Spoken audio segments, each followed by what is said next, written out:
দাঁড়িয়ে বক্তব্য দিতে দিতে বিবি নবীজির পা দুখানা যখন একটু ব্যথা শুরু করে দেয়, নবী ডান পাটা মাঝে মাঝে তুলে ধরে আবার বাম পায়ে ভর দেয়, আবার বাম পাটা তুলে ধরে ডান পায়ে ভর দিয়ে নবী বক্তব্য দেয়। ওরে আমার বিবি, আমি সহ্য করতে পারি না। আল্লাহ রাসূলের জন্য আরামদায়ক জিনিস কি তৈরি করে নিয়ে যাওয়া যায়? আনাস বিন মালিক রাদিয়াল্লাহু তাআলা আনহুর বাবা স্ত্রী নাম ছিল হযরত আয়েশা। ওই আয়েশা নয়, আমরা জানি আমার বিশ্ব নবীর একটা বিবির নাম ছিল আয়েশা সিদ্দিকা রাদিয়াল্লাহু তাআলা আনহা। নবীর স্ত্রীগণেরা সারা পৃথিবীর মুমিনদের বাপ যে মা, বলুন আলহামদুলিল্লাহ। এই আয়েশা হযরত আনাস বিন মালিকের বাপজি স্ত্রীর নাম ছিল আলাদা আয়েশা। ডাক দিয়ে বলেছিল, স্বামী কাঁদবেন না, একটা মজার জিনিস তৈরি করে নিয়ে যাও। বলে, বিবিরে এমন কি মজার জিনিস বানাবো একটু বলো। বলে, আপনি জঙ্গলে যান, গাছ আপনি ফেড়ে তক্তা নিয়ে আসুন, চিরাই করে তক্তা নিয়ে আসেন। নিয়ে আসার পর আনাস বিন মালিকের বাবা অর্ধাঙ্গিনী বিবির সাজেশন মোতাবেক 3টা ধাপি বিশিষ্ট বাপজি মিম্বার বানিয়ে ফেললেন। মিম্বার বানানো হলো। আনাস বলে, বিবি কি হবে? বলে, প্রথমকার ধাপিতে নবীজি বসবে, দ্বিতীয় ধাপিতে আরাম হলে দ্বিতীয় ধাপিতেও বসতে পারে, 3 নাম্বার ধাপিতে পা রাখবে নবী আমার, প্রয়োজন হলে মাটিতেও পা রাখবে, অসুবিধা নাই, কিন্তু বসার জায়গা হয়ে যাবে। আল্লাহ রাসূল ঘন্টার পর ঘন্টা দাঁড়িয়ে বক্তব্য না দিতে গিয়েও বসে বক্তব্য দিলেন, নবীজির কষ্ট হবে না, আরাম হবে। এই মিম্বার বানাতে বানাতে বাবা এক জুম্মা থেকে আগামী জুম্মা আরেক জুম্মা চলে আসলো। এই জুম্মার দিন বাবা আনাস বিন মালিক রাদিয়াল্লাহু তাআলা আনহু মিম্বারটা বাবা মাথায় করে নিয়ে দরদে রহমাতুল লিল আলামিন পয়গম্বর তিনি খাজর গাছে বাপজি দাঁড়িয়ে পিঠ লাগিয়ে বক্তব্য দিচ্ছিলেন। আনাস বিন মালিক রাদিয়াল্লাহু তাআলা আনহু মিম্বার খানা মাথায় করে নিয়ে বাবা মসজিদে নববীর দরজায় গিয়ে সালাম দিলেন, আসসালামু আলাইকা ইয়া রাসূলুল্লাহ, ইয়া হাবিবাল্লাহ। আল্লাহর নবী তাকে দেখলেন আনাস বিন মালিক মাথায় করে কি যেন নিয়ে আসতেছে। সাহাবারা অবাক নয়নে বাপজি যে আছে, এই সাহাবা কেন নিয়ে যাচ্ছে, জিনিসটা কি? আল্লাহ রাসূল বাপজি পশ্চিম দিকে মুখ করে নাই, পেছন দিকে সাহাবাদের দিকে মুখ করে বাবা আল্লাহর নবী যে দাঁড়িয়ে দাঁড়িয়ে বক্তব্য দিচ্ছিলেন, খেজুর গাছে পিঠ লাগিয়ে নবী আমার তাকে দেখলেন আনাস বিন মালিক মিম্বারটা কাঠের 3টা ধাপে বিশিষ্ট মিম্বার খানা তৈরি করে নিয়ে গিয়ে মাথায় নিয়ে যাওয়ার পর কেমন করে বললেন, ইহুদের আলেমটা জেনেছিল, তাওরাত কিতাবে বাপজি পড়েছিল, আখিরি জামানার যিনি নবী হবেন, আখিরি জামানার যিনি রাহমাতুল লিল আলামিন পয়গম্বর হবেন, জনাবে মুহাম্মদ রাসূলুল্লাহ সাল্লাল্লাহু তাআলা আলাইহি ওয়াসাল্লাম, উনি দুনিয়ার বুকে যাকাতের টাকা বাপজি খাবেন না, ফিতরার টাকা খাবেন না, সদকার টাকা তিনি তো খাবেন না। আল্লাহর রাসূলের ব্যাপারে পাওয়া যায় আল্লাহর নবীকে অনেক মানুষ এসে বলেছে, হুজুর এটা যাকাতের টাকা, আপনি নেন, আপনি খেতে পারেন। আল্লাহর নবী বলেন, না, কোন নবী রাসূলের জন্য যাকাতের টাকা খাওয়া যাবে না, সদকার টাকা খাওয়া যাবে না, ফিতরার টাকা খাওয়া যাবে না। আল্লাহ রাসূল সাল্লাল্লাহু তাআলা আলাইহি ওয়াসাল্লাম তিনি বলেন, ওষুধও খাওয়া যাবে না নবীদের জন্য। আল্লাহ রাসূল বললেন, শুধু হাদিয়া যদি দাও, হাদিয়া যদি স্বেচ্ছা যদি তুমি আমাকে দাও, ওটা কোন তোমার ফসলের ওষুধ নাও, যাকাত নাও, ওটা যদি বলে এটা আমার হাদিয়া, আমার বাগান থেকে আমি এই ফসলগুলো, এই ফলগুলো, খেজুরগুলো আমি ওজন করে যাকাত বের করে দিয়েছি, ওষুধ বের করে দিয়েছি, ও হুজুর এটা আমার ভাগ থেকে আপনাকে আমি স্বেচ্ছায় দান করলাম, আপনি খান, আপনার সাথী ভাইদেরকে আপনি দিতে পারেন। আল্লাহর নবী বললেন, হাদিয়া বলে আমি গ্রহণ করে নেব, খাবো। ইহুদের আলেম বলল, সালমান ওই ব্যক্তির নাম যদি শুনতে পাও তাহলে তুমি দুটো জায়গায় খেজুর নিয়ে যাবা, একটা ব্যাগে খেজুর নিবা যাকাতের, আর একটা খেজুর নিবা তুমি হাদিয়াও। প্রথমে নবীর কাছে গিয়ে বলবা এই খেজুরটা আপনাকে দিলাম, দেখবা কি জামানার যিনি নবী হবেন উনি জিজ্ঞাসা করবেন এটা কিসে থেকে নিয়ে এসেছো, তখন তুমি সত্য কথা বলবা এটা যাকাতের মাল। দেখবা উনি সত্যিকারের নবী হলে আখিরি জামানার পয়গম্বর হলে তোমার যাকাতের টাকা নেবে না, ফেরত দিয়ে দেবে, বলে আমি হকদার নই। আবার তুমি ব্যাগের খেজুরটা বলবা এটা হাদিয়া, দ্বিতীয় ব্যাগটা হাদিয়া বলে দেবা, দেখবা আখিরি জামানার নবী হলে হাত পাতিয়ে ধরে নেবে, বলুন সুবহানাল্লাহ। হাদিয়া দেওয়া এবং নেওয়া এ দুটি সুন্নাত। বর্তমান বাবজি আমাদের হাদিয়া দেওয়া এখন বন্ধ হয়ে যাচ্ছে। একটা গরিব মানুষ একটা বড় লোক মানুষকে সে হাদিয়া দিতে পারে। একটা ছেলে এলাকার নামি দামি লোক, সে যাচ্ছে চৌরাস্তার মোড়ে, আপনাদের যেমন হাসানপুরে মোড় এখানে দাঁড়িয়ে আছে, একটা বাচ্চা ছেলে সে গরিব, পকেট থেকে 10টা টাকা বের করে বলল হুজুর কি চাচা, হাজী সাহেব যদি হয়, যদি বলে হাজী সাহেব চাচা আপনি এই টাকাটা নেন। ক টাকা? 10 টাকা। বলে এই টাকাটা নেন, আপনাকে আমি হাদিয়া দিচ্ছি টাকাটা। যখনই বাপকে হাদিয়া দেওয়া বলা হবে, তার যদি কোরআন হাদিসের দিকে জ্ঞান থাকে সে গ্রহণ করে নেবে। আর যদি অহংকার তাকাব্বুর সে হাদিয়ার ব্যাপারে যদি না জানে, সে বলবে এই আমাকে ভিক্ষুক মনে করেছো নাকি, তাই তুমি 10 টাকা আমাকে দিতে আসছো। এটা ভিক্ষা নয়, সে হাদিয়া দিচ্ছে যে চাচা এই 10টা টাকা আমার বড় মনের তামান্না আশা, আপনি আমার এই 10টা টাকা নিয়ে এক কাপ চা খাবে। হাদিয়া করছি আপনাকে, এটা গ্রহণ করা সুন্নাত। আপনি গ্রহণ করে ওখান থেকে চলে গিয়ে আপনি আবার অন্য কাউকে দান করে দিতে পারেন, কিন্তু ওই সময় আপনাকে নিতে হবে, না নিলে গুনাহ হবে। সম্মানিত ভাইরা আমার, বাবা জীবনেরাও, ইহুদির আলেম মৃত্যুর শয্যা ছটফট করছে, ডাক দিয়ে বলল বাবা সালমান, উনি যদি রসুল হয় তাহলে তোমার হাদিয়াটা গ্রহণ করবে, আর যদি রসুল না হয় নিবে না। সে যদি নিয়ে নেয় তাহলে তোমার বাকি জীবনটা তার দরবারে খিদমত করে কাটিয়ে দেব। এই সালমান রাসূলুল্লাহর নাম শুনে বাপজি এসেছিল, 3টা ধর্মকে বাপজি সে রিসার্চ গবেষণা করে ইসলাম গ্রহণ করেছিল, বলুন সুবহানাল্লাহ। এই সেই সালমান মসজিদে নববীতে আল্লাহ রসুল বাপজি আপনার বসে আছে, মসজিদে নববীর ভিতরে মিম্বারের উপরে। আপনারা সকলেই জানেন প্রতিটা জুম্মার মসজিদে বাপজি 3টা ধাপে বিশিষ্ট একটা বসার জায়গা থাকে না, আগে কাঠের ছিল, এখন অনেক মসজিদে বাপজি টালির হয়ে গিয়েছে, মার্বেল দিয়ে তৈরি করছে। আবার কিছু কিছু মসজিদে কাঠেরও বাপজি 3টা ধাপই রয়েছে। ওটাকে চলতি ভাষা আমরা সকলেই জানি, ওটাকে মিম্বার বলে, বলে না? ওই মিম্বারে ইমাম সাহেব খুতবার জুম্মার খুতবা পড়ে। আমার বিশ্ব নবীজি মসজিদে নববীর ভিতরে মিম্বার বাপজি হাদিসে পাওয়া যায়, সর্বপ্রথম বাপজি ওই 3টা ধাপি, এটা ছিল না। আমাদের এলাকায় দেখেন একটা প্রথা চালু আছে, অনেক মুসল্লি নামাজ পড়ে ইমাম সাহেবের পেছনে, ইমাম সাহেব মিম্বারে দাঁড়ায় খুতবা পড়ে। প্রথমে তো বাপজি বসে, তারপরে আজান দেয় মুয়াজ্জিন, তারপরে বাপজি আজান হয়ে গেলে দাঁড়িয়ে খুতবা পড়ে। প্রথম খুতবা পড়ার পর আবার একটু বসে যায়, তারপরে আবার দ্বিতীয় খুতবা পড়ে।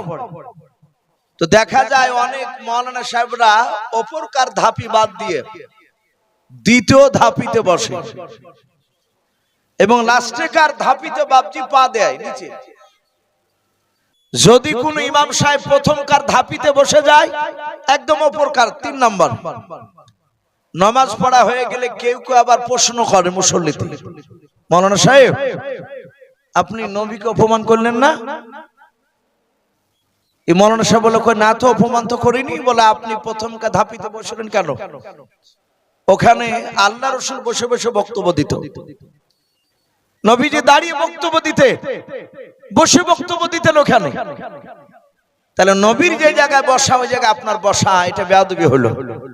বলুন আস্তাগফিরুল্লাহ। এটাও জানে না। 3টে ধাপির আপনার যেখানে সুবিধা হবে, প্রথম, দ্বিতীয়, তৃতীয়, যেখানে আপনার বসার সুবিধা হবে সেই জায়গায় আপনি বসতে পারেন, জায়েজ আছে। যদি প্রথমকার ধাপি নবী বসেছিল বলে যদি না বসে, তাহলে আপনি আমি যেখানে নামাজ পড়াতে দাঁড়াই, ইমামের জায়গা, ওটাকে বাপজি মেহরাব বলা হয়। ওটাকে কি বলা হয়? মেহরাব আর মিম্বার 2 রকম হচ্ছে। মেহরাব তাহলে বাপজি নবী ওখানে তো দাঁড়িয়ে নামাজ পড়িয়েছে, তাহলে আমরা যারা নবীর জায়গায় বসা জায়গায় বসবো না, তাহলে মেহরাব একটা আলাদা রাখা দরকার, পাশে ফেলে দিয়ে তো কোনো আরেকটা মেহরাবে নামাজ পড়া দরকার। এটা নয়, যে কোনো ধাপিতে বসতে পারে। এই মিম্বার তৈরির ব্যাপারে বলা হয়েছে, আল্লাহ রাসূল মক্কা থেকে হিজরত করে যখন মদিনায় পা দিলে, মদিনাতে সর্বপ্রথম নবী একটা মসজিদ বানালেন। ওই মসজিদটার নাম মসজিদে নববী। আল্লাহ রাসূল বাপজি, সেই সময় তো বাপজি এসব ছাদ মাদ ছিল না, খাজুর গাছের পাতার ডাল দিয়ে বেড়াও, খাজুর গাছের ডাল দিয়ে বাপজি ছাদ, ছাউনি করা ছিল চাল। সাহাবারা বলেন, আমরা সেজদায় যেতাম, দাঁড়িয়ে নামাজ পড়তাম মসজিদে নববীর ভিতরে। আকাশ থেকে বৃষ্টি হলে মসজিদে নববীর মাটিটা কাদা হয়ে যেত, সিজদায় গেলে কপালে কাদা লেগে যেত। আল্লাহ রাসূলের বাপজি সাহাবারা ওই মসজিদে নববীর ভিতরে তারা জামাত বেঁধে সুন্নাত তরিকায় তারা পাগলের মতো রাসূলুল্লাহর বক্তব্য শুনতেন। বলুন সুবহানাল্লাহ। আল্লাহ রাসূল ওখানে তখন 3টে ধাপে বিশিষ্ট মিম্বার হয়নি, মসজিদ বানিয়েছে, মিম্বার হয়নি। ওই জায়গায় মেহরাবের পাশে নবী যেখানে নামাজ পড়াতে, ওই বেড়ার সাইডে মসজিদের ভিতরে করে একটা খাজুর গাছ ছিল আগে থেকে। ওই খাজুর গাছটাকে বাপজি আল্লাহ রাসূল বাপজি নাম রেখেছিলেন উস্তুনাহান নাও। নবী কয়েকটা জিনিসের নাম দিয়েছিলেন, যেমন আমরা জানি আল্লাহ রাসূল যে উটটায় চাপতেন, উটে চেপে বেড়াতে, নবীর তো একটা নির্ধারিত উট ছিল, ওই উটটাকে নবীজি আজবা বলে ডাকতেন। বলুন আলহামদুলিল্লাহ। আর উটটাও ছিল বড় ভাগ্যবান, সে আল্লাহকে ডেকে বলতো, আল্লাহ তোমার বিশ্ব নবী আমার পিঠের উপর চেপে চলাফেরা করে আমি নিয়ে যাই, এটা আমার বিরাট বড় সৌভাগ্যবান। বলুন আলহামদুলিল্লাহ। সম্মানিত ভাই আমার, বাবা জীবনেরাও, এ তো আবুলাও রাসূলের সাহাবারা তো চিনতেন নবীকে আমার। আপনারা সকলেই জানেন, আমার বিশ্ব রাসূল আসার বহুদিন আগে একটা নাজ্জাশী দেশের বাদশা ছিল। ওই নাজ্জাশী দেশের বাদশা তাওরাত, জুবুর, ইনজিলে পড়েছিল আখির জামানার একজন রাসূল আসবে।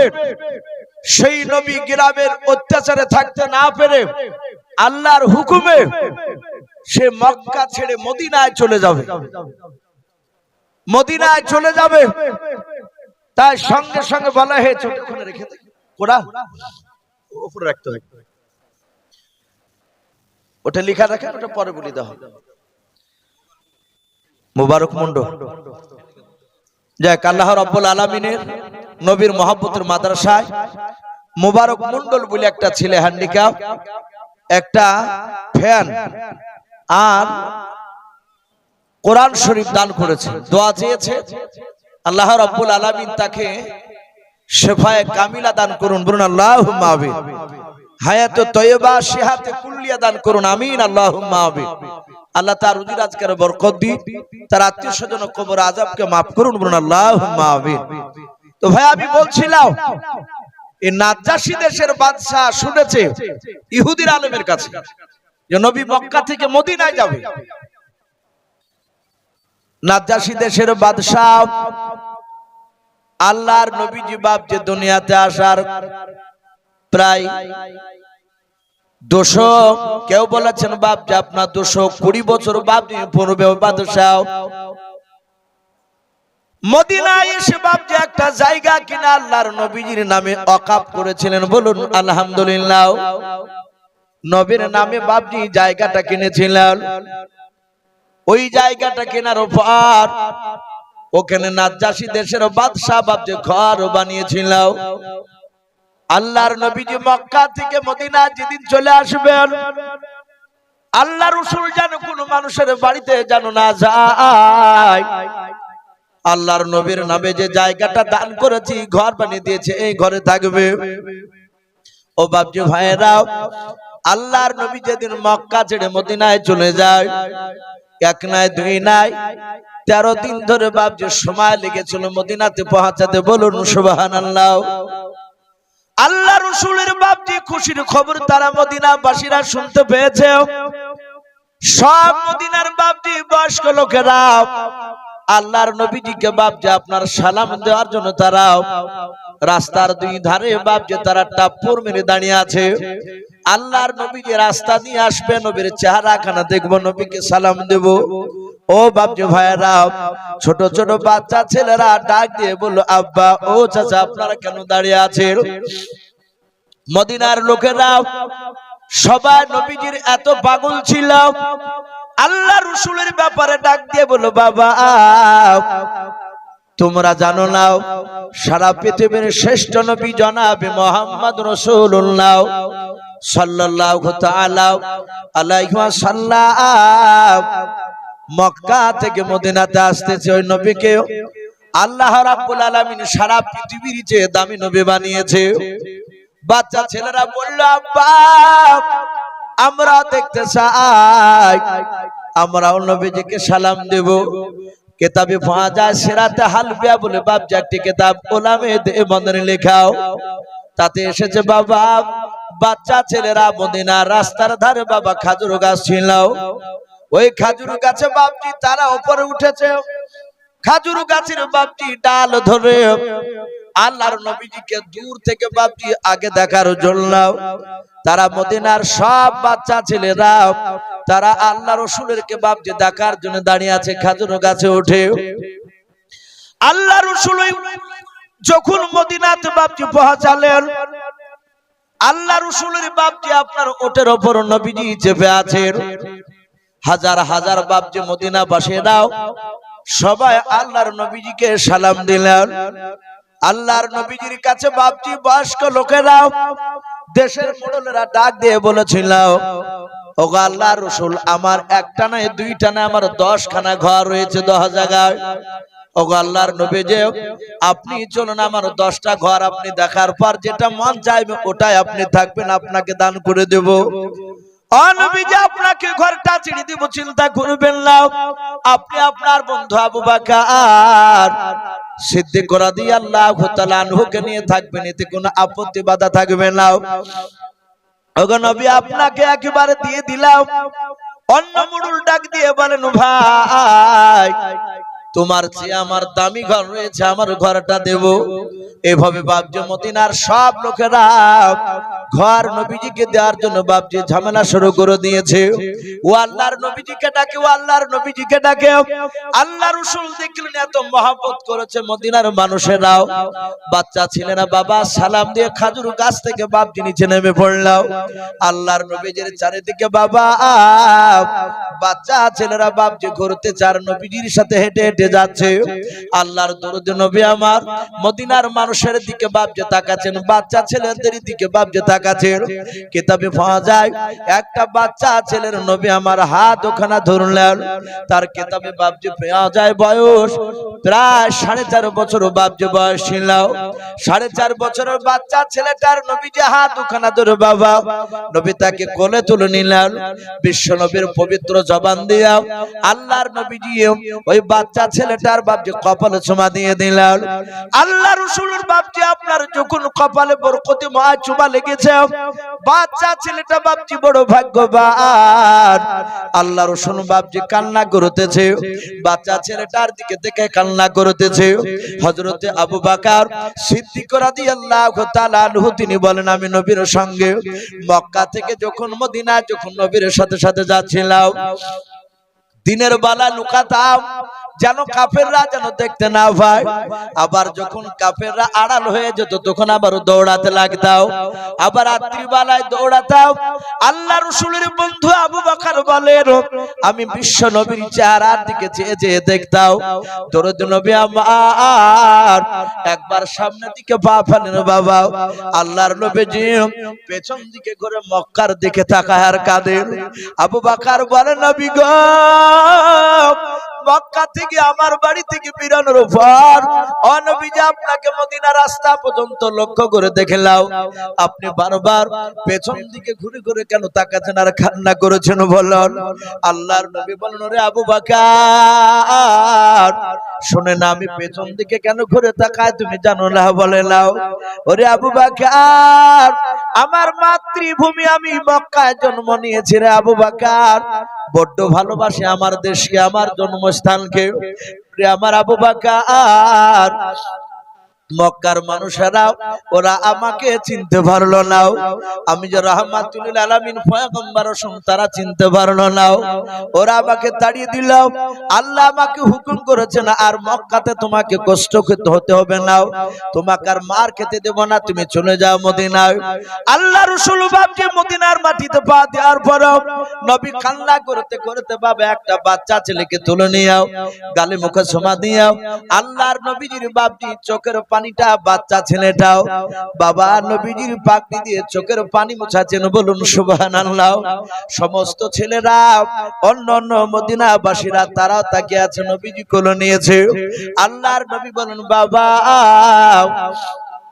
আমি মক্কা থেকে মদিনায় এসেছি আজকে, ও বাবা আমাকে কি তুমি মদিনায় থাকতে দেবে না? বললাম অনেকগুলো বাচ্চা দাঁড়িয়ে ছিল, যেই বাচ্চাটাকে নবী সম্বোধন করা নবী খোলে করে তুলে বাপজি কথা বলছিলেন, ওই বাচ্চাটা কান্না করতে করতে বলেছিল নবী গাও আপনাকে কেন মক্কা থেকে মদিনায় কেন থাকতে দেব না? ওগো আল্লাহর নবীজি বলেন আপনি কেন বললেন? আল্লাহর নবী কাঁদেন আর বলেন বাবা মদিনার নয় মক্কার মানুষেরা আমাকে প্রথমে ভালোবেসেছিল, ওরা আমাকে থাকতে দিল না, তাড়িয়ে দিলাম। ও বাবা তোমরা কি মদিনার 10 বছর থাকার পর মক্কার মতো কে আমাকে তাড়িয়ে দেবা না? মক্কার মানুষেরা যেমন তাড়িয়ে দিয়েছে ওইভাবে কি তোমরা তাড়িয়ে দেবা? বাচ্চা ছেলেটা নবীর চোখের পানি মুছে দিয়ে বলেছিল হুজুর কাঁদবেন না, ওগো নবীজি মৃত্যুর পর আপনার লাশ মদিনা থেকে বাইরে কোথাও যেতে দেব না, বলুন সুবহানাল্লাহ।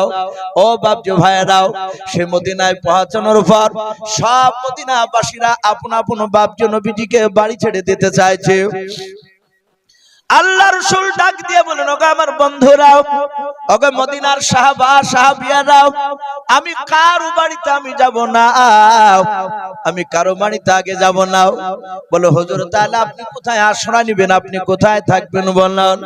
আল্লাহর নবী বলেন বাবা ও মদিনার সাহাবারা শুনে নাও, আমি মুহাম্মদ রাসূলুল্লাহ সাল্লাল্লাহু তাআলা আলাইহি ওয়াসাল্লাম আমি আগে আগে হাঁটবো, আমার পেছনে আবু বকর হাঁটবে। বলে হাও ডাক দিয়ে বলেছিল বন্ধুরাও আমার আগে এ আজবা নামক উটটা হাঁটবে, আমার আগে আগে উটটা যাবে।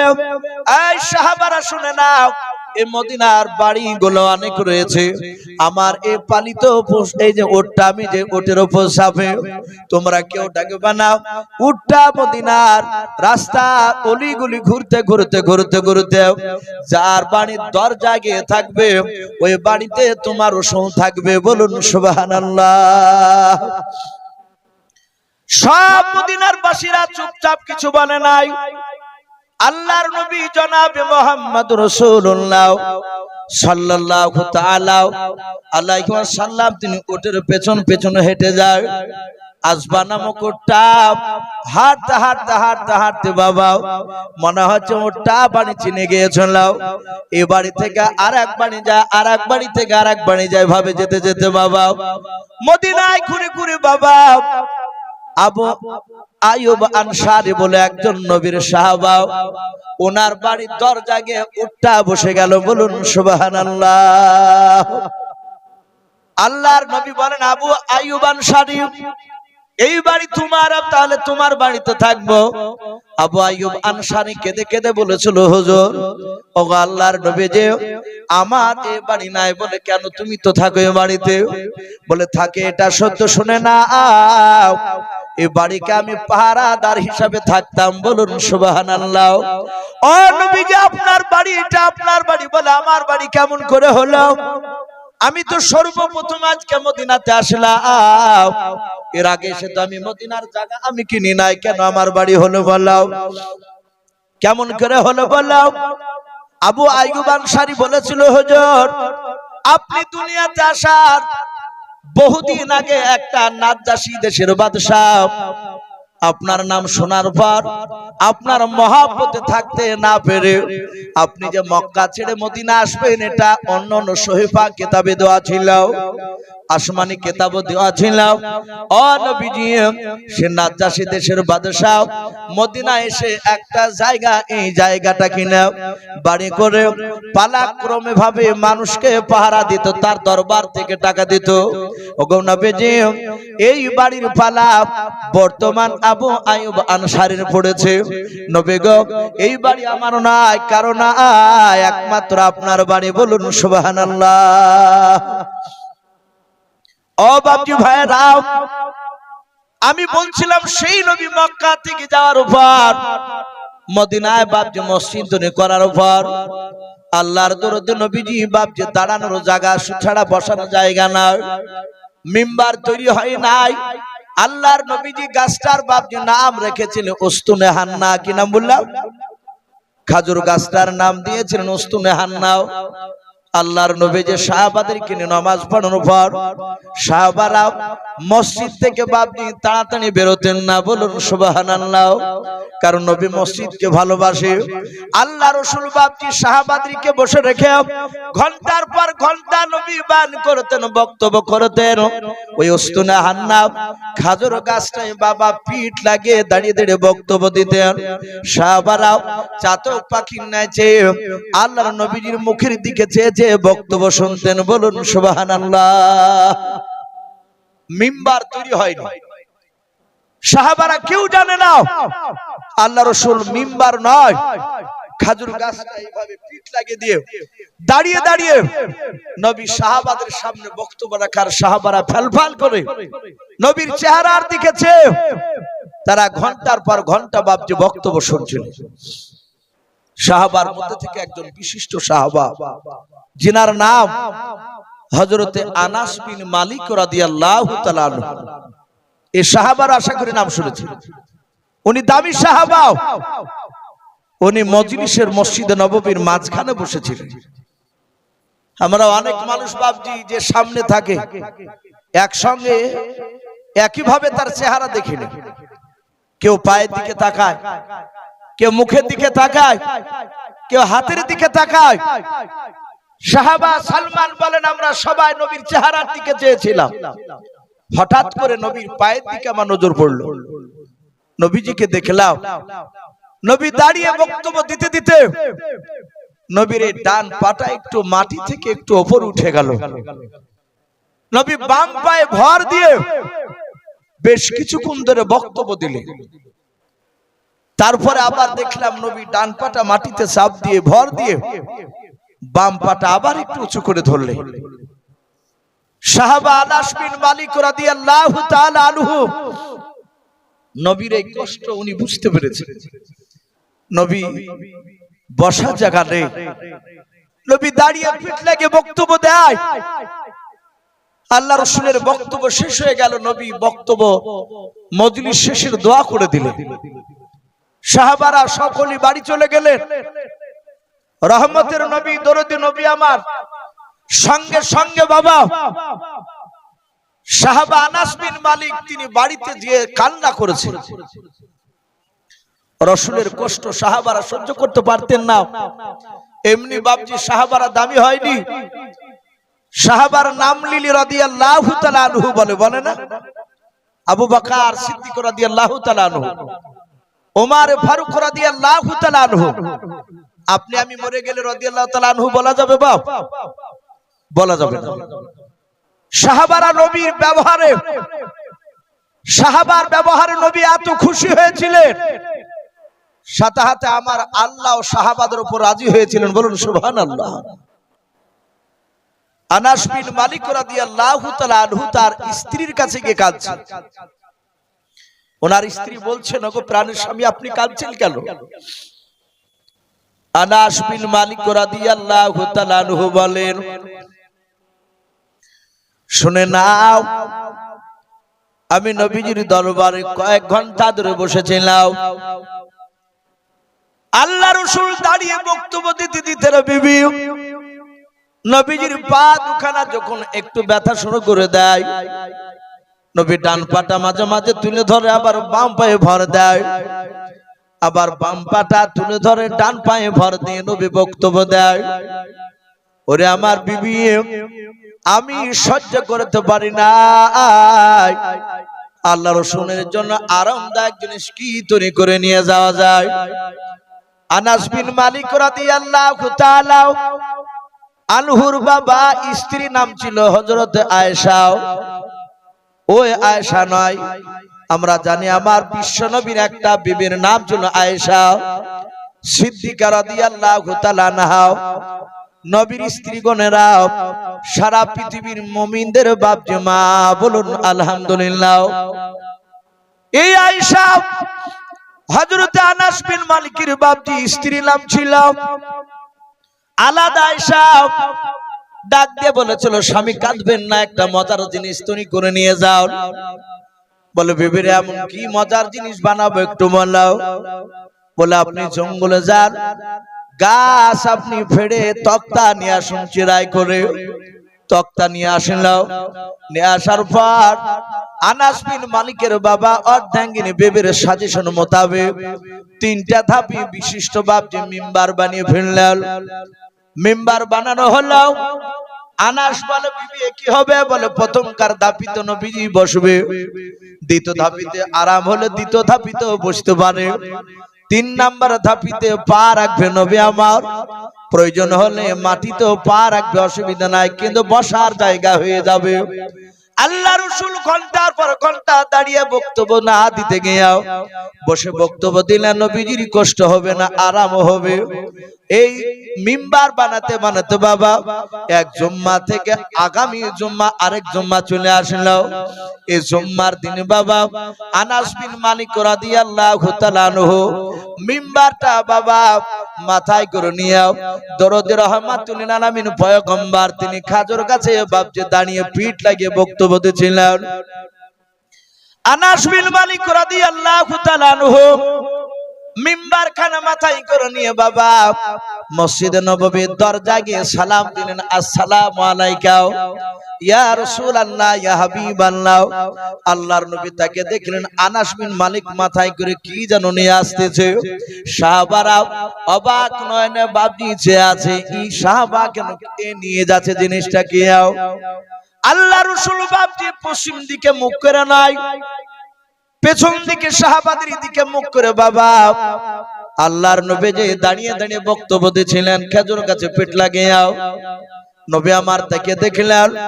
আনাস বিন মালিক মিম্বারটা কাঠের 3টা ধাপে বিশিষ্ট মিম্বার খানা তৈরি করে নিয়ে গিয়াও মাথায় নিয়ে যাওয়ার পর মসজিদে নববীর মেহরাবের বাবা বাম পাশে, নবীর বাম পাশে রেখে দিলেন। আল্লাহ রসুলের বাপজি নবীর বাম পাশে রাখলেন। দেখবেন বাবা খুতবা প্রতিটা মসজিদে বাবা দেখবেন ইমাম সাহেব পশ্চিম দিকে বাপজি পিঠ করে যদি মুখখানা পূর্ব দিকে যদি সাহাবাদের দিকে নাই মুসল্লির দিকে তাকায়, বাম সাইড হচ্ছে না, নবীজির বাম সাইডে বাপজি রেখে দিলাম। আনাস বিন মালিক বলেন, ইয়া রাসূলুল্লাহ ইয়া হাবিবাল্লাহ, বেয়াদবি হলে মাফ করবেন নবী গাও, দয়া করে এই মিম্বারের উপর বসে আপনি বক্তব্য দেন, আর আপনাকে কষ্ট পাওয়া লাগবে না। আল্লাহ রাসূল আনাসের কথা শুনে বাবা আর দাঁড়ালেন না।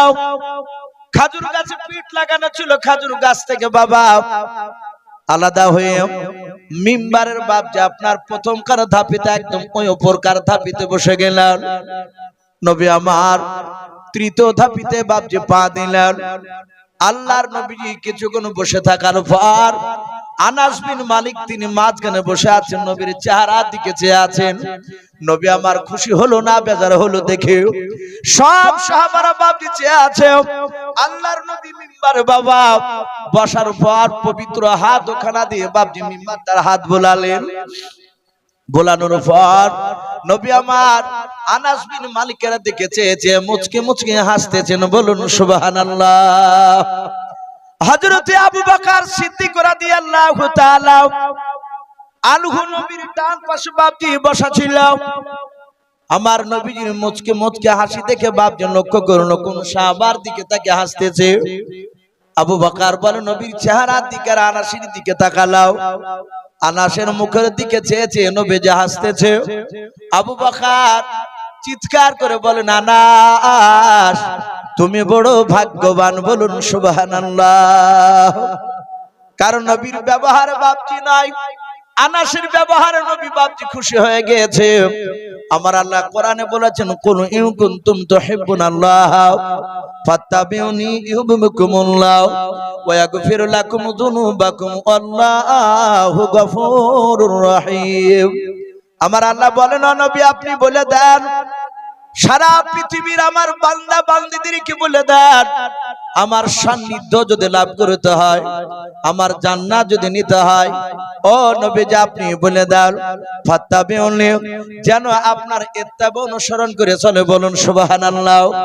ও নবী আপনার কথা মোতাবেক যদি চলে, আপনাকে যদি ভালোবাসে, ইউহিব্বুকুমুল্লাহ আমি আল্লাহ তাকে ভালোবাসবো। শুধু তাই নয়, তার পূর্বেকার জীবনের সব গুনাহ আমি মাফ করে দেব। বলুন সুবহানাল্লাহ। আবু বকর উনি কাঁদছেন আর বলছেন, এই আনাস তুই বড় বড্ড ভাগ্যবান যে তোর ব্যবহার তোর তৈরি করা জিনিসে নবী আমার বসে মুচকে হাসি দিয়েছে, রাসূল খুশি হয়ে গিয়েছে। আমার বিশ্ব নবীর সাহাবারা বলে, নবীজি মিম্বারে বসে বক্তব্য দিতে লাগলেন। হঠাৎ করে দেখলাম ওই মসজিদে নববীর ভিতরে একটা বাচ্চা ছেলের কান্না। আল্লাহর নবীজি ডাক দিয়ে বলেছিলেন, কে বাচ্চা নিয়ে এসেছো বলাও। সাহাবারা ডান দিকে বাম দিকে তাকানোর পর বলে, নবী গো আমরা একজন সাহাবা বাচ্চা আজকে নিয়ে আসে নাই। নবী বলেন, বাচ্চার আওয়াজ কোথা থেকে বের হয় বলাও।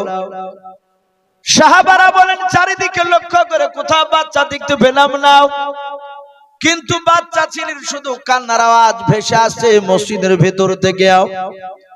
সাহাবারা বলেন, আমরা দেখলাম ওই খাজুর গাছটার গোটা পটি থেকে বাপজি আপনার ঝরঝর করে পানি ঝরতেছে।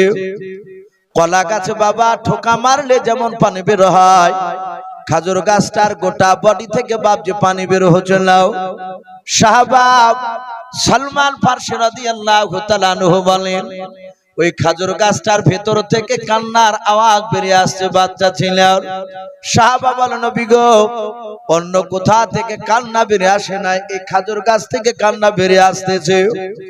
আল্লাহ রাসূল বলেন, সাহাবারা তোমরা বসে যাও। আল্লাহ রাসূল বাপজি মিম্বার থেকে নামার পর ওই খাজুর গাছটায় নবে পবিত্র বরকতময় হাত খানাও উস্তুনে হান্না বলে ডাকতে বলো রে উস্তুনে হান্না তুই কেন কান্না করেছিস বাচ্চা ছেলে বাবা ফুপিরে ফুপিরে যেমন কাঁদে ওই রকম ভাবে বাপজি খাজুর গাছটা ফুফুরে ফুফুরে কাঁদছিল নবী বলেন গাছ ওস্তুনে হান্না তুই কাঁদিস না কেন কাঁদছিস বল গাছ জবান খুলে বলেছিল নবী গাও আপনার পবিত্র রহমতের বডি থেকে আমাকে বঞ্চিত করে দিয়েছেন আলাদা করে দিয়েছেন আল্লাহ রাসূল সাল্লাল্লাহু তাআলা আলাইহি ওয়াসাল্লাম ডাক দিয়ে বলেন না আমি কেমন করে বঞ্চিত করলাম গাছ তুমি বল বলে নবী গো এই মিম্বারটা তৈরি করার আগা দিন পর্যন্ত নয় আগা মুহূর্ত পর্যন্ত আপনি আমার বডিতে আপনার পবিত্র বডি খানা আপনি পিঠ মোবারক খানা টেকে দিয়ে বক্তব্য দিতেন মিম্বারে বসার পর আপনার রহমত থেকে বঞ্চিত হয়ে গেলাম অগনবী কারণে আমি কান্না করতেছি আমি হতবাকা হয়ে গেলাম আল্লাহর নবী বলেন গাছ কাঁদবি না আমি পয়গম্বর রাসূল কথা দিলাম আল্লাহ আমাকে ইন্তেকাল করার পর যদি জান্নাত দিয়ে দাও ওরে গাছ কান্না করিস না আল্লাহ আমাকে যে জান্নাতে থাকতে দিবে ওই জান্নাতে উস্তুনা হান্না এই গাছ আমি তোকে নিয়ে যাব ওই জায়গায় থাকবে বলুন সুবহানাল্লাহ এই গাছে তুই আমার জান্নাতি থাকবি নবী বলেছেন মানুষ আর জিন এরা তো জান্নাতে যাবে এই মানুষ জিন বাদ দিয়েও জীবজন্তু পশু পাখির মধ্যে থেকে আরো 14টা জিনিস রাসূলের সাথে জান্নাতে থাকবে বলুন আলহামদুলিল্লাহ এটা হায়াতুল হাইওয়ান বলে একটি কিতাব আল্লামা কামালউদ্দিন দিমিয়ারি কিংবা দামিরি দুটো বলা যাবে আল্লামা কামালউদ্দিন দামিরি রাহমাতুল্লাহ আলাইহি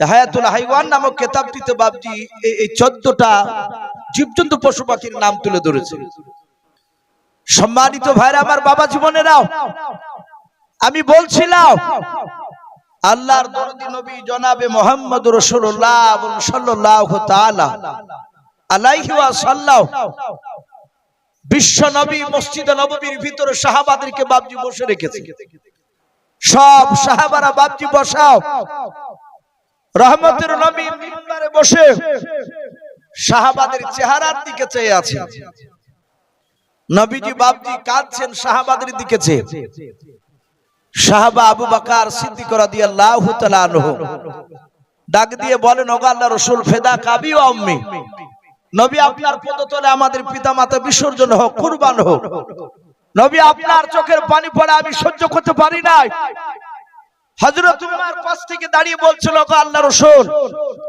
আপনার পদতলে আমার পিতামাতা কুরবান হয়ে যাক হে নবী আপনি কাঁদবেন না আপনার চোখের পানি পড়া আমি সহ্য করতে পারি না নবী আপনি কেন কাঁদছেন তাই বলো রাসূল বললেন ওগো সাহাবা আমি দেখতে পাচ্ছি এখানে অনেকগুলো সাহাবা আছো আমার তোমরা আজকে আমার জন্য জীবন দিতে তৈরি হয়ে আছো জীবন কুরবান দিতে দ্বিধাবোধ তোমাদের আজকে হবে না তোমরা রেডি আছো কিন্তু আমার বহুদিন পূর্বেকার কথা মনে পড়ে যাচ্ছে আমি তোমাদের চেহারার দিকে চেয়ে আমি সেই সময়কার কথা মনে পড়ে যাচ্ছে যেই সময় তোমরা আমাকে চিনতে পেরেছিলে না কলেমার দাওয়াত দিতে গিয়ে তোমরা আমাকে অনেক মেরেছিলে অনেক আঘাত পর্যন্ত করেছিলে কিনা আমজাদ শেখ ওনার আব্বার নামে 500 টাকা দিয়েছে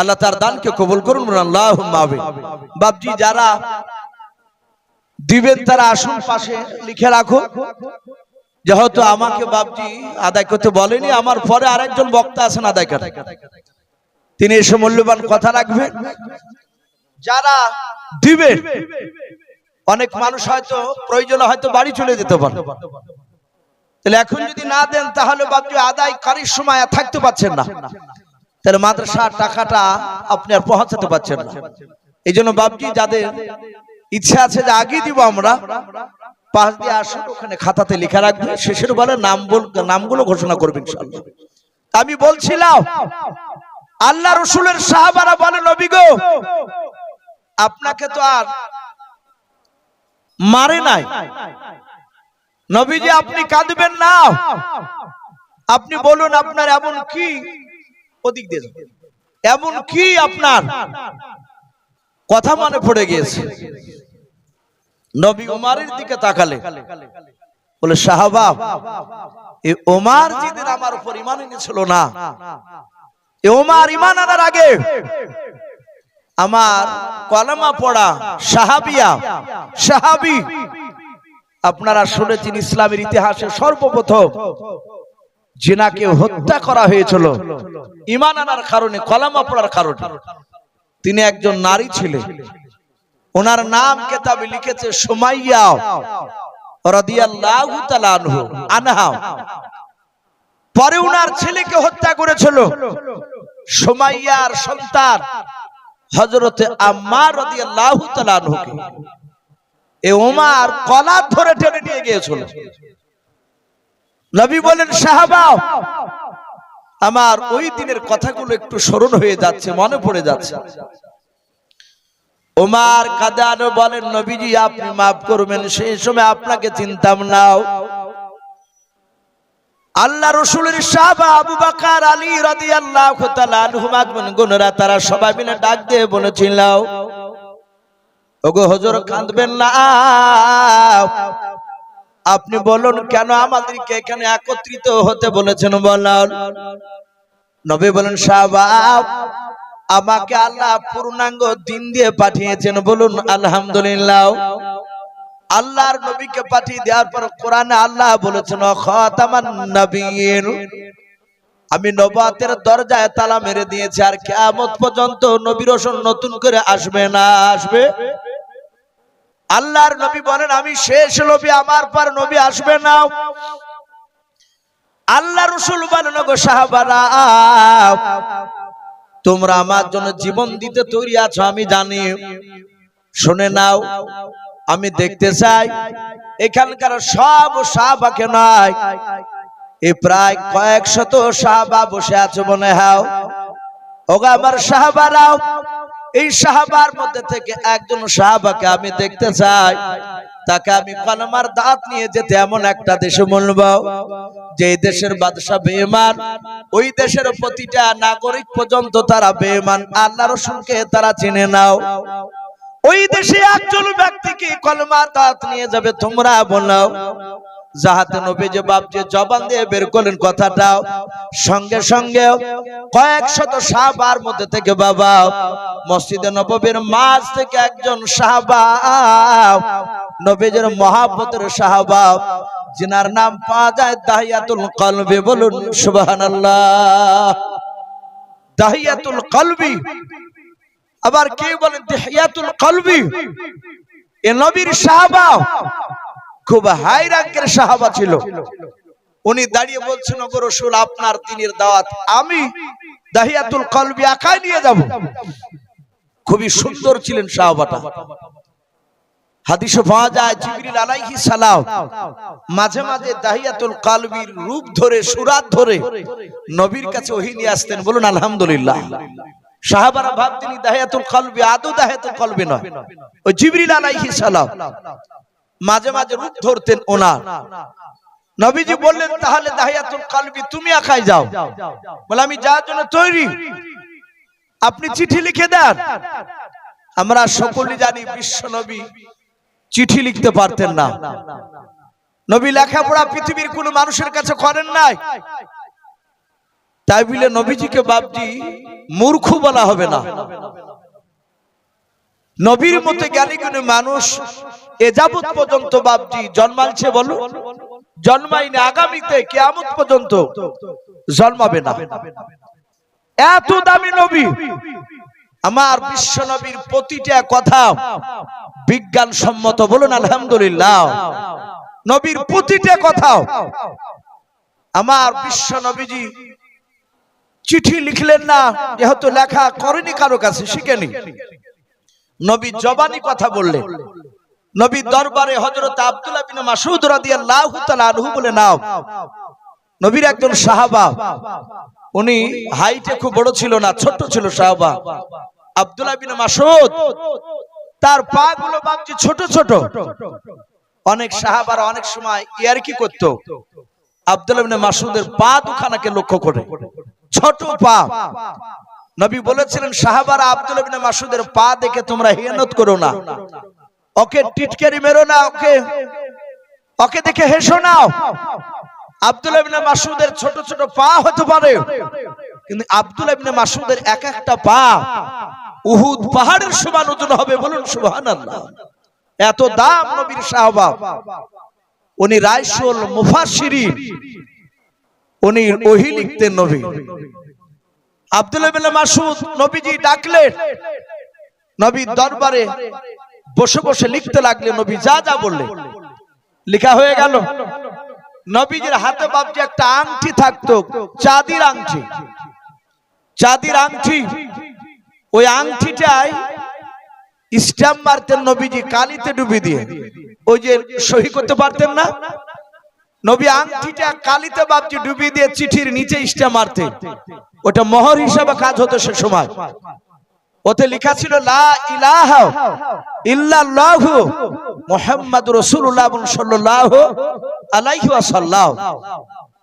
কোন কোন রাবী লিখেছেন ওই কলমার নিচে লেখা ছিল মুহাম্মদ বিন আব্দুল্লাহ, নবীর নাম, নবীর আব্বার নামও লেখা ছিল। দাহিয়াতুল কলবি বাপজি চিঠিখানাকে বাপজি নিলে, চিঠিতে দাহিয়াতুল কলবির নাম লেখা ছিল। দাহিয়াতুল কলবি চিঠিখানা হাতে করে নিয়ে বললেন, হুজুর আপনি দেশের তো নাম বললেন না, কোন দেশে যাব নামটা বলুন। নবী বললেন দেশটার নাম হচ্ছে রোম দেশ। কি নাম বললাম? রোম দেশ। আর ওই রোম দেশের সম্রাট বাদশাহ হিরাক্লিয়াস, সে অত্যন্ত বুদ্ধিজীবী চালাক বাদশাহ। এই দাহিয়াতুল কলবি রোম দেশের সম্রাটের কাছে সারা দিন 5000 তার প্রজা ওকে সব সময় নিয়ে গাইড করত। কোন কাজ করলে ওই রোম দেশের সম্রাট এত বুদ্ধিজীবী, ওর প্রতিটা 5000 প্রজা যা বসে থাকতো তাদের সঙ্গে মাশওয়ারা করত, আলোচনা করত। কিন্তু শোনো, খুব জ্ঞানী বাদশাহ কিন্তু বেঈমান, আল্লাহ রাসূলকে চিনে না, তার প্রজারা কেউ চিনে না। তার কাছে গিয়ে হিকমতের সহিত কথা আলোচনা করবে। বলুন সুবহানাল্লাহ। কিভাবে কথা বলতে হবে নবী সব বলে দিলেন। দাহিয়াতুল কলবি ঘোড়া চেপে বাবা নবীজির চিঠিখানা হাতে করে নিয়ে রোম দেশের সম্রাট কাছে বাপজি চলে গেলেন। রোম দেশের সম্রাটের বাবা ডান দিকে বাম দিকে চারিদিকে এক নয় 5000 বাপজি তার প্রজারা বসাও। হিরাক্লিয়াসের কাছে দাহিয়াতুল কলবি গিয়ে বলেন, বাদশাহ মদিনা থেকে আল্লাহর নবী জনাবে মুহাম্মদ রাসূলুল্লাহ সাল্লাল্লাহু তাআলা আলাইহি ওয়াসাল্লাম আপনাকে চিঠি লিখে পাঠিয়েছে, আপনি চিঠিটা নিয়ে পড়ুন। দাহিয়াতুল কলবি চিঠিতে পাশে দাঁড়িয়ে 5000 প্রজা সবাই শুনছে। দাহিয়াতুল কলবি জোরে জোরে পড়লো, পড়ার পর বলল, এতে কলমার কথা বলেছে, কলমা কি জিনিস ওরা তো জানে না। দাহিয়াতুল কলবি বলেন, কলমা লা ইলাহা ইল্লাল্লাহু মুহাম্মাদুর রাসূলুল্লাহ সাল্লাল্লাহু আলাইহি ওয়াসাল্লাম। যাহাতে কলমা পড়েছে আর রোম দেশের সম্রাট তার প্রজারাও সবাই বলে মনে করছে কি ব্যাপার, প্রসঙ্গগুলো খাড়া হয়ে যাচ্ছে কেন? দাহিয়াতুল কলবিকে ডাক দিয়ে বলে, বাদশাহ এটা কি হবে পড়ে? দাহিয়াতুল কলবি বলেন, আপনি যদি কলমা পড়ে নেন, বিশ্ব নবী সুন্নাত অনুযায়ী যদি চলে, তাহলে আপনার পূর্বেকার জীবনের গুনাহ মাফ করে দিবেন আল্লাহ। বলে আমার বাপ দাদা ধর্ম কি করতে হবে? বলে আপনার বাপ দাদা ধর্মকে বাতিল করে দিতে হবে, আর করা লাগবে না, এটাই মানতে হবে। সঙ্গে সঙ্গে বাপজি রোম দেশের সম্রাটের চোখ দুটো কুখিয়ার মতো লাল হয়ে গেল। 5000 প্রজা চিৎকার করে বলল, ওগো বাদশা নামদার, একে জবাই করে দেন, দিন একে হত্যা করে দেন। এত বড় স্পর্ধা, এত বড় কলিজা যে মদিনা থেকে এসে আমাদের বাপ দাদার বিরুদ্ধে কথা বলে। বাপজি আমার সোনা লালেরাও, যাহাতে বাপজি এই কথা বাপজি বলা হলো, রমদেশের সম্রাট, আমি প্রথমে বলেছিলাম নবী তার বুদ্ধির প্রশংসা করেছিলেন। রমদেশের সম্রাট সঙ্গে সঙ্গে বাপজি চিৎকার করে তার প্রজাদেরকে বলে, উত্তেজিত হবে না, বসে যাও, আমি বাদশাহ, আমি এর সাথে কিছু কথাবার্তা জিজ্ঞাসাবাদ আছে, আমি কথা জিজ্ঞাসা করব, কেউ যেন আওয়াজ করবে না, আমি বাদশাহ, এর কি করা হবে সে ফয়সালা আমি দেব। আল্লাহর নবী জনাবে মুহাম্মদ রাসূলুল্লাহ সাল্লাল্লাহু তাআলা আলাইহি ওয়াসাল্লামের সাহাবা দাহিয়াতুল কলবি, তিনি মনে মনে চিন্তা করেছেন, আল্লাহ, আমি মনে হয় আর জিন্দা নবীজিকে আর ফিরে গিয়ে দেখতে পাবো না। 5000 প্রজারা সবাই আমাকে মারার জন্য, সবাই হুকুম করেছে কি জবাই করে দাও। রমদেশের সম্রাট বারণ করলো না, আমি সময় হলে জবাই করে দেব, হত্যা করব। রমদেশের বাদশা ডাক দিয়ে বলল, ভাই তুমি দাহিয়াতুল কলবি? বলে হ্যাঁ। বলে তুমি নবী মুহাম্মদ সাল্লাল্লাহু আলাইহি ওয়াসাল্লামকে চিনো? বলে চিনি। তার আমি সাহাবা। বলে ভাই, নবী দাহিয়াতুল কলবিকে নাই, দাহিয়াতুল কলবিকে নবীর ব্যাপারে জিজ্ঞাসা করলো ওই রমদেশের সম্রাট। বলে ভাই, তোমাদের যে নবী সে এখন কোথায় বাস করে? বলে মদিনায়।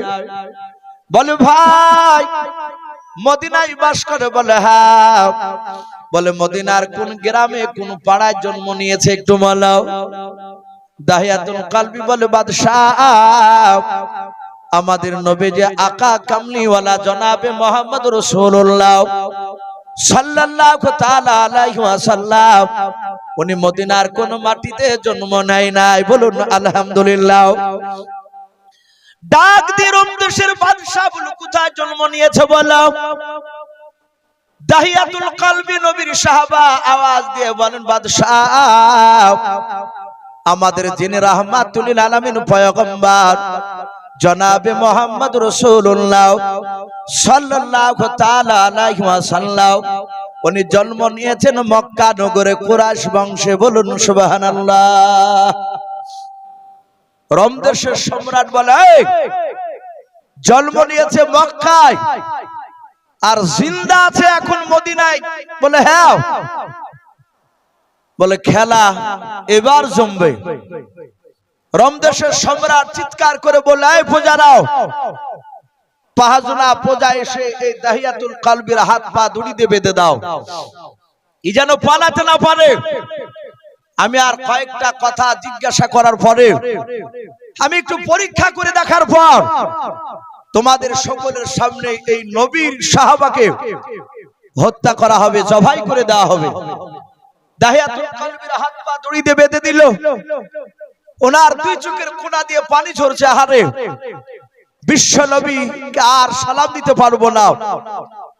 রমদেশের সম্রাট বলল, তোমার নবীর চরিত্র কেমন একটু বলো তো। কাকে জিজ্ঞাসা করে? ওই দাহিয়াতুল কলবিকে। বলে, তোমার নবীর চরিত্র কেমন একটু বলো। দাহিয়াতুল কলবি কাঁদেন আর বলে, নবীর চরিত্র সবই ভালো। বলুন আলহামদুলিল্লাহ। একটা শোনাও।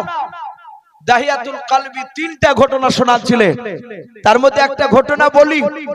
দাহিয়াতুল কলবি ডাক দিয়ে বলল, ওগো বাদশাহ সম্রাট, আমার বিশ্ব নবীর সাহাবার সামনে মসজিদে নববীর ভিতরে, ওগো শুধু তাই নয়, ওই একজন ইহুদির সন্তান সোজা দৌড়ে গিয়ে মসজিদে মেহরাবে পেশাব করে দিয়েছিল।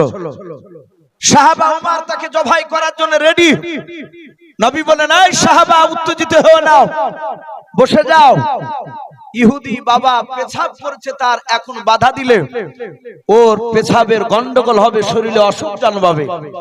ওর পেশাবের গতি আটকায়ও না, ওকে পেশাব ক্লিয়ার করতে দাও। রমদেশের লোক সবাই তাকে থেকে শুনছে, পেছাব করে চলে যাচ্ছে। সাহাবারা তাকাচ্ছে, নবী বারণ করেছে আর কিছু বলা যাবে না। নবী সাহাবাদের দিকে তাকালেন, সাহাবারা কিছু যেন বলতে চাইছে, যে এত বড় অন্যায় করে চলে যাচ্ছে, কিছু বললো না। আল্লাহ রাসূল বলেন, এই যুবক ইহুদি শোনো। বাবা কাছে আসলো, বলে বাবা তুমি জানো না এটা ধর্মস্থান, এটা পবিত্র জায়গা? বলে অবশ্যই জানো, আমি খুব ভালো করে জানি। তাহলে পবিত্র স্থানে তুমি কেন পেছাব করলে? বলে এটা আমার মনের ইচ্ছা ছিল, এটা আশা ছিল, তা আমি পেছাব করে দিয়েছি। আল্লাহর নবীজি বাচ্চা ছেলেটা নাই, ওই যুবক ছেলেটার হাত ওখানে ধরে ডাক দিয়ে বলে, ওরে বাবা তোমরা গির্জায় নামাজ ইবাদত করো? বলে হ্যাঁ। বাবা শুনে নাও, গির্জাতে যদি তোমাদের কোনো মানুষ এসে যদি পেছাব করে দেয়, তাহলে তোমরা কি আনন্দ পাবে? বলে নাও, আমি তাকে মেরে দিব, আমার রাগ হয়ে যাবে। আল্লাহ রাসূল হাত ওখানে জোরে জোরে বলেন, বাবা তোমাদের যেমন গির্জা পবিত্র স্থান, এই মসজিদটা আমাদের পবিত্র স্থান বাবা। এরকম ধর্মীয় কোন জায়গায় গির্জা মন্দির মসজিদ যেখানেই হোক না কেন, মানুষ যে কোনো ধর্মের মানুষেরাও যেই জায়গাটাকে আপনার ধর্মীয় স্থান বলে মানে, ওই জায়গায় পেছাব পায়খানা করতে নাই রে বাবা। যাও আগামী তার এরকম ধরনের যেন কাজ করবা নাও। ইহুদির সন্তান মসজিদ থেকে বেড়ে চলে গেল, মনে মনে চিন্তা করেছে বেটা মুহাম্মদ সাল্লাল্লাহু আলাইহি ওয়াসাল্লাম মনে হয় আমার সামনে মিষ্টি কথা বললো, আমি বাড়ি চলে গেলে হয়তো তার সাহাবাদেরকে নিয়ে হয়তো আমাকে গালিগালাজ করবে। ইহুদির লোকটা আল্লাহর রাসূলের কাছ থেকে বাপজি বাড়ি যারো ভান করে বাপজি বাড়ি গেল না, পেছন দিয়ে ঘুরে গিয়া ওই মসজিদে বাপজি নববীর বাবা ওই খাজর গাছের বেড়ার বাপজি কোলে কান লাগিয়ে কথাগুলো শুনতে লাগলো। কি বলে দেখে আমার নবী। আল্লাহ রাসূল উমরকে ডেকে বলে, উমর রে তুমি এক্ষুনি বড় ধরনের অন্যায় কাজ করে ফেলেছিলে। বলে হুজুর কি অন্যায় করেছিলাম? বলে ইহুদি বাবা পেছাব করেছিল আর তুমি তলোয়ার নিয়ে তাকে মারতে যাচ্ছিলে। ওরে ওমর শুনে নাও, ওই ইহুদির সন্তানকে তুমি আঘাত করে দিনে সে কান্না করতে করতে দৌড়ে যেত, ওর বংশের লোকের কাছে গিয়ে বলতো, ওর ক্ষত বিক্ষত দেখে বংশের লোকেরা তারাও হাতিয়ার নিয়ে তারা দৌড়ে চলে আসতো যুদ্ধ করার জন্য। আমাদের সঙ্গে ওদের সঙ্গে মারামারি শুরু হয়ে যেত, উভয় পক্ষে দুজনের ক্ষতি হয়ে যেত। ওমর এরকম আর কাজ কোনোদিন করবা না। ওরে ওমর এই মসজিদে কি এখন নামাজ হবে? বলে হুজুর নামাজ হবে না, নাপাক হয়ে আছে, পেছাব করে নিয়েছে। আল্লাহর নবী বলেন, ওমর এক বালতি পানি নিয়ে এসো। বালতি পানি নিয়ে আসলেন নবী আমার, পবিত্র হাত দিয়া ওই মসজিদের বাপটির ভিতরে ইহুদির সন্তান যে পেছাব করে চলে গিয়েছিল, ওই পেছাবখানা নবীজি হাত দিয়ে সাহাবাদেরকে নিয়ে বাবা মসজিদটা বাপজি ধৌত করে দিলেন। ইহুদির সন্তান ওই বেড়ায় মসজিদের বাপজি আপনার খাজুরের বাগনি দিয়ে যে ডাল নিয়ে ঘেরা ছিল, কানটা লাগিয়ে দিয়ে বাবা কথাগুলো বাপজি শুনতেছিল। দেখে নবী আমার বিরুদ্ধে কথা বলে কেনাও। আল্লাহ রাসূল ডাক দিয়ে বলে, উমর এই মসজিদে কি এখন নামাজ হবে? বলে হুজুর নামাজ এখন বিলকুল হবে। বলে কেন হবে? বলে এখন পাক হয়ে গেল পানি দিয়াও। নবী বলেন, ওমর রে ক বালতি পানি লাগলো পাক করতে পেছাবটাকে বললাও? সাহাবারা বলেন, হুজুর এক বালতি পানি তো হয়ে গেল। আল্লাহর নবী বলেন, ওরে আমার সাহাবারা যেই ঝামেলাটা এক বালতিতে মিটে যায়, কেন তোমরা মারামারি করতে যাচ্ছিলে, ভুল কাজ করতে যাচ্ছিলে? এরকম কাজ কোন সাহাবা যেন আগামীতেও যেন করবা নাও। জাহাত বাপজি কথা বললো, ইহুদির সন্তান মসজিদে বাপজি নববীর পেছনে দাঁড়িয়ে বাবা আর থাকতে পারলো না, ধরদির বাদ বাপজি আপনার ভেঙে ফেললো, হাও মা করে তিনি কাঁদতে লাগলো। নবী বলেন, সাহাবারাও মসজিদের বাইরে কে কাঁদে একটু বলাও। সাহাবারা থেকে দেখেন ইহুদির সন্তান কান্না করতে করতে দৌড়ে এসে আল্লাহর নবীর পা ওখানে জোরে জোরে কাঁদেন আর বলেন, হুজুর আমি ইচ্ছাকৃত বেয়াদবি করে ফেলেছি নবী গো, আমি আপনাকে পরীক্ষা করে দেখলাম সত্যি আপনি আখিরি জামানার পয়গম্বর। বলুন সুবহানাল্লাহ। বাপজি আমার বিশ্ব নবী রহমতের নবী এই চরিত্রের ব্যাপারে দাহিয়াতুল কালবি তিনটে ঘটনা শোনালো। রোম দেশের সম্রাট বলে, এই দাহিয়াতুল কলবি আর ঘটনা বলা লাগবে না। ডাক দিয়ে বলল, এই আমার প্রজারা, সবাই মাত্র 10 জন প্রজা, তোমরা দৌড়ে যাও। বলে কোথায়? বলে রোম দেশের সম্রাট আমি হুকুম দিয়েছি, যাও রোম দেশের বাজারে গিয়ে, শহরে গিয়ে দেখো গা, মক্কা থেকে কোনো মানুষ এই রোম দেশে ব্যবসা করতে এসেছে কিনা। বলে হুজুর কেন? বলে ওদের নবীর জন্মস্থান বলেছে মক্কা নগরে, আর আছে এখন মদিনায়। মক্কা নগরে যদি কোনো মানুষ রোম দেশে দেখতে পাও, তাহলে ডাকবা, আমি তাদেরকে নবীর ব্যাপারে জিজ্ঞাসা করব। কত বড় চালাক দেখো। আমি মাওলানা ইউসুফ, আমার বাড়ি বাবজি পাশের এই গ্রাম ঘাসিপুরে, আপনাদের এখান থেকে খুব বেশি দূর নয়। আমি একটা গোল জামা, মাথায় একটা রুমাল, পাগড়ি বেঁধে এসেছি। আমি খুব মিষ্টি মিষ্টি কথা বলছি, বাপ মার খিদমতের কথা হয়তো বললাম। বাপ মাকে দেখতে হবে। বাপজি, আমি যে প্রকৃতি আমার বাপ মাকে আমি দেখি কি নাও, আমার প্রতিবেশীর সঙ্গে আমি ভালো ব্যবহার দেখাই কি নাও, আমার স্ত্রীর সঙ্গে, আমার ছেলে মেয়েদের সঙ্গে আমি কেমন ব্যবহার দেখাই, এটা বাপজি 1-2 ঘন্টা দেখে আপনি বিচার করতে পারবেন না। আমার চরিত্রের ব্যাপারে জানতে হলে আমার ঘাসিপুরে গিয়ে আমার প্রতিবেশীর কাছে খোঁজ নেওয়া লাগবে। কি কথা ঠিক না বেঠিক বলুন? ওখানে আপনি সঠিক খবরটা পেয়ে যাবেন। দাহিয়াতুল কলবির কথা শুনে রোম দেশের সম্রাট সে মনে মনে ভাবলো, আমি ওই মক্কার লোককে জিজ্ঞাসা করব, ওর মুখ থেকে শুনবো যে দাহিয়াতুল কলবির কথা আর ওই মক্কার বাসিন্দার কথা আমি মিলাবো, এক হয় কিনা।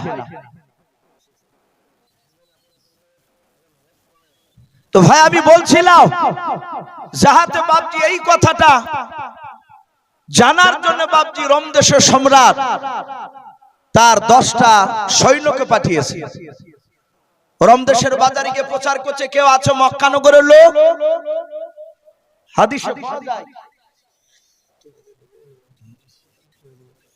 সঙ্গে সঙ্গে বাবা ডাক দিয়ে বলেছিল, কেউ আছো? হঠাৎ করে আবু সুফিয়ান হাত উঁচু করে বলেছিল, মক্কার বড় নেতা আবু সুফিয়ান। পরবর্তীকালে তিনি ঈমান এনেছিলেন, কিন্তু সেই দিন ঈমান আনেনি, তখন সে বেঈমান ছিল। ডাক দিয়ে বলে, এই বাদশার লোক, এই আমি আবু সুফিয়ান, আমি একটা নেতা, আমার বাড়ি মক্কা নগরে, আমি একাই আসিনি, আমি 10টা লোক নিয়ে এসেছি এখানে ব্যবসা করতে রোম দেশে। বলে এক্ষুনি ডাকলো বাদশা, চলে গেল। আবু সুফিয়ান দৌড়ে গিয়ে দেখে ওই রাজ দরবারে দাহিয়াতুল কলবির হাত পা এভাবে দড়ি দিয়ে বাঁধা। বাধা দেখে বলছে, বেটা এত দূরে এসেছিস? দাহিয়াতুল কলবিকে দেখে ওই আবু সুফিয়ান, ওরা তো চিনে, একই গ্রামের মানুষ। রোম দেশের সম্রাট বলে, এই আবু সুফিয়ান, একে চিনো? বলে একে চিনি, এই পাগলার যে নবী পাগলা। বলুন আস্তাগফিরুল্লাহ। যারা নবীকে মানে না, চিনে না, তারা নবীকে তো খারাপই বলে। আবু সুফিয়ান তখন নবীকে চিনেনি, সে বেঈমান। ডাক দিয়ে বলছে, ওর পাগলা নবীকেও চিনি, ও ভালোই জানে। সম্রাট বলল, খেলা তো জমবে, এই জন্যই তো আমি ডাকিছি। বলে ওদের নবীর চরিত্র খুব ভালো, তাই বলেছে। ঘটনা 3টে শোনালছি, তুমি বলো তিনি। ওপর আসে মৌলভী মানুষ, একটু ওপর আসে না। ডাক দিয়ে বলল, যাই তুমি বললো এর চরিত্রের ব্যাপারে কিছু তোমার জানা আছে, এ নবীর ব্যাপারে? আবু সুফিয়ান দেখলো বেটা এত দূরে কলমার দাওয়াত নিয়ে এসেছে, আমি এমন একটা কথা বলবো যে কথাটা সত্য বলবো, কিন্তু মিথ্যা নয়, কিন্তু কথাটা শুনে মনে হবে মিথ্যা। রোম দেশের সম্রাট মিথ্যা মেনে নিলি আমার জীবন ধন্য, এই দাহিয়াতুল কলবিকে জিন্দা ফিরে যেতে দেব না। কিন্তু আবু সুফিয়ান জানে এই বাদশা চরম চালাক, এর কাছে মিথ্যা কথা বললে ধরা পড়ে যায়, আর ধরা পড়লি ওর শাস্তি হচ্ছে মৃত্যুদণ্ড। রোম দেশের সম্রাট তাকে মৃত্যু দিয়ে দিবে। তা আবু সুফিয়ানের ভিতরে ভয় আছে যে মিথ্যা বলা যাবে না, যা বলেছি মক্কাতে কেন বলা যাবে না। তো বললে বাদশা নামদার ওদের নবী কেমন ভালো জানেন, কত বড় মিথ্যাবাদী দেখুন। বলে কি বলো? বলে এক রাতে নাকি ওই আল্লাহর ফেরেশতা বুরাক নিয়ে এসেছিল জিবরিল, আয়েশা উম্মে হানির বাড়ি থেকে নবীকে তুলে নিয়ে গেল মসজিদে হারাম থেকে ওই বাইতুল মুকাদ্দাস, যেখানে উঠে 14 দিন 14 রাত সময় লাগে পৌঁছাতে, ওই বাইতুল মুকাদ্দাসে গিয়ে নাকি একটা দরজার গুড়িতে ওই বুরাকটা বেঁধে রাখলো। শতপাক আসমান পাড়ি দিয়ে আল্লাহর সাথে দিদার করে তারপরে 5 ওয়াক্ত নামাজ নিয়ে এসেছে। ওই রাতে আবার মসজিদে বাইতুল মুকাদ্দাস থেকে আবার হারামে চলে আসলেন, ওখান থেকে আবার উম্মে হানির বাড়িতে জিবরিল লিখে আসলেন। এতটা রাস্তা অতিক্রম করে গেল, শতপাক আসমান পাড়ি দিয়ে গেল, একটা মানুষকেও জানতে পারেনি। হে বাদশাহ, এটা কি বিশ্বাস করেন আপনি যে মসজিদে হারাম থেকে বাইতুল মুকাদ্দাস অনেকটা দূরত্ব, এক রাতে ঘোড়ায় চেপে যাওয়া সম্ভব নয়। আর সে বুরাকে চেপে গিয়েছে। বুরাক টুরাক সব চিনি না, আমরা মানি না। আল্লাহর ফেরেশতাকে আমরা মানি না। আমরা যারা বুদ্ধিজীবী মক্কার নেতা তারা কেউ মানিনি। আর ওই দাহিয়াতের মতন পাগলা ওর নবীর পাগলার কথা শুনে বিশ্বাস করে নিয়েছে। আবু সুফিয়ান বলল, আপনি জিজ্ঞাসা করুন আমি মিথ্যা বলেছি কি? বাদশাহ রোম দেশের সম্রাট বলে মিথ্যা বলেনি তো? বলে না, চুল পরিমাণ মিথ্যা বলে নাই। বলুন আলহামদুলিল্লাহ। নবী যা বলেছেন তাই আবু সুফিয়ান এসে বলেছে। আবু সুফিয়ান হাত তালি মেরে হাসছে, বলছে বাদশাহ আমিও মক্কার একটা গোত্রের বড় নেতা, আমাকে সম্মান দেয়, দেখেন তো আমার লোক, আমি মিথ্যা কথা বলিনি। সম্রাট হিরাক্লিয়াস বাবা রেগে গেল, বললো এখনই জল্লাদ তুমি একে জবাই করে দাও, যাহাতে দাহিয়াতুল কলবিকে বাবজি ধরে জবাই করতে যাবে রে বাবা। আবু সুফিয়ান হাত তালি মার জন্য উচিত শিক্ষা পাচ্ছে, বিচার চাঙ্গা পেয়েছে। হঠাৎ করে বাবজি 5000 লোকের মধ্যে থেকে বাবা এক বৃদ্ধ মানুষ, তার কেতাবে প্রায় 100 বাবা 30 বছর পার হয়ে গিয়েছিল। কোন মুফাসসিরিন কেরাম লিখেন 15 বছর বাপ যে পার হয়েছিল। ওই বৃদ্ধ মানুষটা বাবা রোম দেশের সম্রাটের পেছনে বাপ যে অনেকটা দূরে বসেছিল। বাদশার দরবারে দাঁড়িয়ে চিৎকার করে বলেছিল, বাদশাহ আপনি এই দাহিয়াতুল কলবিকে জবাই করবেন না। বলুন সুবহানাল্লাহ।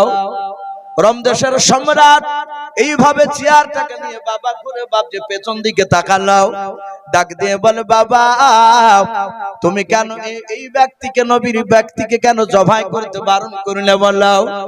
বলে বাদশা নামদার আবু সুফিয়ান যে মেরাজের ঘটনা আলোচনা করলো। বলে হাও ওগো বাদশা নামদার, ওই যে নবী যে কথাটা বলেছে আপনি বলেছেন মিথ্যা, আবু সুফিয়ান বলেছে মিথ্যাও, ওরা কেউ মানে নাই, কিন্তু আমি আপনার প্রজা হয়ে আপনার দরবারে বারহাক আমি বিশ্বাস করে নিলাম। বলুন সুবহানাল্লাহ। ওই মেরাজের ঘটনা সত্য বলে কি করে মানলেও? ডাক দিয়ে বলেছিল বাদশাহ আপনার এখানে আসার 1 না 2 না 30 বছর আগে আমার বাড়ি ছিল বাইতুল মুকাদ্দাসে। ওগো বাদশা নামদার, আমার বুদ্ধি আমার মেধার নাম শুনেও আপনি টাকা দিয়ে বাইতুল মুকাদ্দাস থেকে আপনি আমাকে কিনে নিয়ে এসেছেন। বলে হ্যাঁ এটা সত্য। ওগো বাদশা আপনার দেশে আসার আগে ও বাদশা নামদার আমি বাইতুল মুকাদ্দাসের দেখাশোনার দায়িত্ব ছিলাম। বলুন সুবহানাল্লাহ।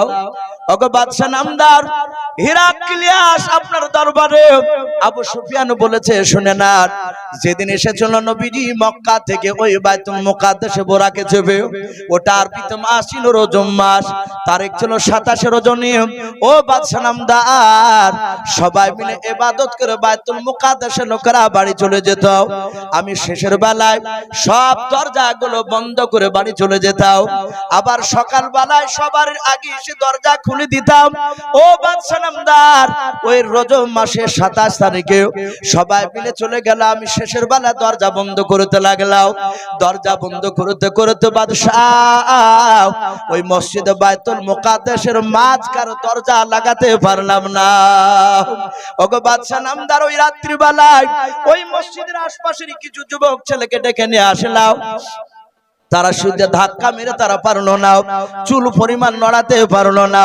10-12টা যুবক ছেলে তারা আমি সঙ্গে নিয়ে এমন জোরে ধাক্কা দিয়েছিলাম, ওগো বাদশা নামদার, ওই দরজা না হয়ে যদি একটা পৃথিবীর কোন ছোট পাহাড় হতো, আমার মনে হয় পাহাড়টা হিলে যেত, কিন্তু দরজা হিলল না। যুবক ছেলেরা বলল, হুজুর এ দরজা লাগানো সম্ভব নয়। বলে কেন? আমাদের মনে হয় ছাদ দরজার দিকে নিচু দিকে নেমে গিয়েছে, এ পারা যাবে না। ও হুজুর চলো রাত্রিবেলা বাড়ি চলে যায়, সকাল বেলায় পাথর কাটা যন্ত্র নিয়ে এসে আমরা ছাদ কেটে দিয়ে দরজা ফিটিং করে দিয়ে যাব। ওগো বাদশা নামদার, সবাই বাড়ি চলে গেল, আমি চলে গেলাম। আমার বিবির সামনে সব কথাটা খুলে বললাম।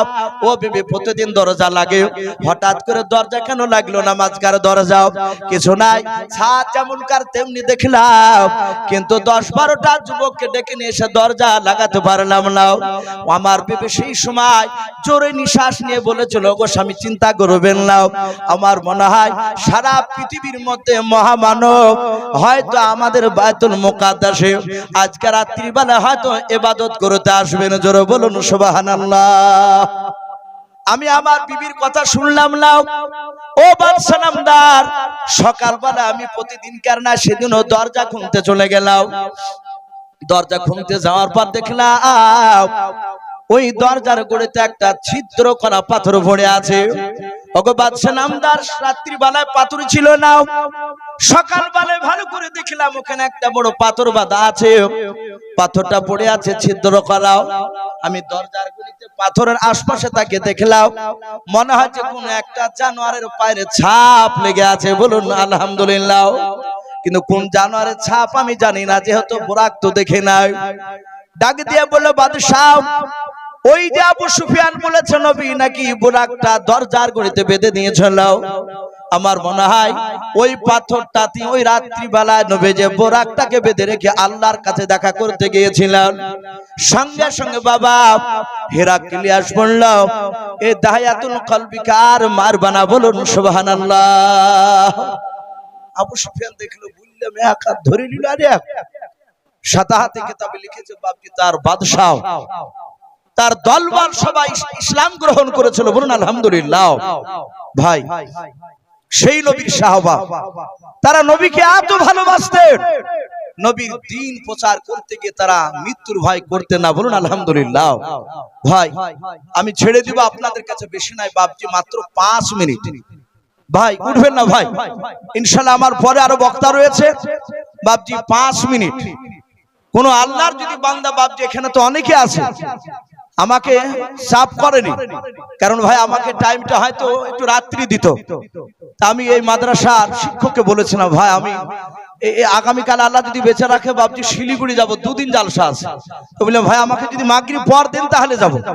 তাহলে হুজুর অসুবিধা নেই, চাপ দিব না, আপনি ঘন্টাখানিক ওয়াজ করে চলে আসুন। তো যাই হোক, মুফতি সাহেব একটু ইশারা করলেন, ভাই একটু আল্লাহর রসুলের ঘরের জন্য একটু কিছু 5 মিনিট মতো একটু সাহেবেন দিয়ে আজান হবে, এখানে নামাজ হবে, তারপর আবার ধারাবাহিকভাবে বক্তা আসবে। তাই বাপজি এখানে আপনারা অনেকে আছেন, বাপজি 5,000 করে টাকা, জি বেশি নয়, মাত্র বাপজি 2টো মানুষ একটু হাত উঁচু করে বাপজি একটু বলতে পারবে, আল্লাহ যদি বেঁচে রাখে আগামীকাল, আজ তো দোয়া করবই। আমাকে ওখানে বলছে যে হুজুর আপনি আসে দেখতে পাবেন এখানে জালসা শ্রোতা কত হবে, প্রায় 1015-এর উপরে শ্রোতা হবে ইনশাআল্লাহ। খাস করে আমি ওখানে দোয়া করব। বাপজি আছেন একটা না 2টো মানুষ 5,000 করে আল্লাহর দিলকে বাপজি টিকে রাখার জন্য, নবীর সুন্নাতকে বাপজি আপনার টিকে রাখার জন্য আমি 10,000, 20,000, 15,000 চাইনি বাপ, মাত্র 5,000 করে টাকা 2 জন। জি একটু আসি, আল্লাহর কোন বান্দা ভাই একটু ঝটঝট করে একটু বলি, ইনশাআল্লাহ খাস করে দোয়া করা হবে। কাছে না থাকলে একটু ওয়াদা করবে যে আমি 5,000 টাকা আমি সারা বছরও দিব ইনশাআল্লাহ। একটু আসি। মাশাআল্লাহ, এখানে আসেন তো ভাই, এইদিকে। মাশাআল্লাহ, এই হাজী সাহেব উনি না, মনিরউদ্দিন হাজী সাহেব বলেন নারে তাকবীর। ভাই তেল বানা দেন, আল্লাহু আকবার একটু বলবেন না? আল্লাহু আকবার লজ্জা করবেন না, বললে আল্লাহ এত খুশি হয়। আসমান জমিনের বাপজি ফাঁকা জায়গা নাকি তো ভরপুর করে দেয়। যে বলবে আল্লাহু আকবার তার জীবনের গুনাহ আল্লাহ মাফ করে দেয়। বলুন সুবহানাল্লাহ। বলেন নারে তাকবীর। হাজী মনিরউদ্দিন সাহেব উনি ৫,০০০ টাকার দাতা। বলুন মারহাবা। আল্লাহ তার ৫,০০০ টাকার দানকে আল্লাহ কবুল করুন, তার হজকে আল্লাহ কবুল করুন, তার আত্মীয়স্বজন কবর আযাবকে আল্লাহ মাফ করুন। বলুন আল্লাহুম্মা আমিন। বলেন নারে তাকবীর। যাক ভাই, দেখেন আরেকজন বেনামিত ভাই আমার, উনি নগদ ২,০০০ টাকার দাতা। বলুন মারহাবা। নারে তাকবীর। এ বেনামিতে দেখো বান্দা কোথায় যে ছিলাও, আল্লাহ নবীর নাম শুনে দেখো ২,০০০ টাকা দিলাও। ২,০০০ টাকা বলে মলে করিও না হেলাও, নেকের খাতায় মলা লিখিও গো মেলাও।